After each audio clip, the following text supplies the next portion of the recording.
కొత్త సంవత్సరం రోజు సైతం జీహెచ్ఎంసీ ఫుడ్ సేఫ్టీ అధికారులు హోటళ్లు రెస్టారెంట్లపై దాడులు చేపట్టారు. కోంపల్లి, సుచిత్రలోని పలు రెస్టారెంట్లలో తనిఖీలు నిర్వహించారు. Ulavacharu, Malnadu kitchen, train theme రెస్టారెంట్లలో కల్తీ ఆహారాన్ని గుర్తించిన ఫుడ్ సేఫ్టీ అధికారులు షాక్ అయ్యారు. నాన్ వెజ్ ఐటమ్స్లో సింథటిక్ ఫుడ్ కలర్స్ కలిపినట్లు గుర్తించారు.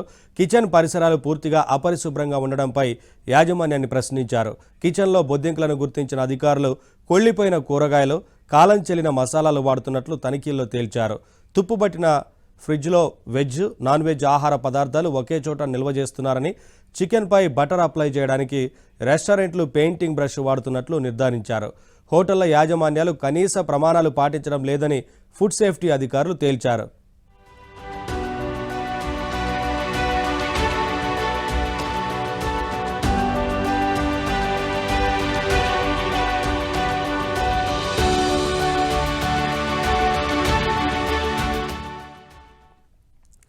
ఇటీవల కాలంలో హైదరాబాద్లో జీహెచ్ఎంసీ ఫుడ్ సేఫ్టీ అధికారులు హోటళ్లు, రెస్టారెంట్లే లక్ష్యంగా వరుస దాడులు చేస్తున్నారు. తనిఖీల్లో హోటళ్లు, రెస్టారెంట్ల యాజమాన్యాలు వాటిని నడిపిస్తున్న తీరు చూసి అవాక్కవుతున్నారు. అపరిశుభ్ర వంటగదులు, కుళ్ళిన మాంసం, పాడైపోయిన కూరగాయలు, కాలం చెల్లిన మసాలాలు, అనుమతులు లేకుండా బిజినెస్ చేయడం వంటి అనేక అంశాలను వెలుగులోకి తెస్తున్నారు.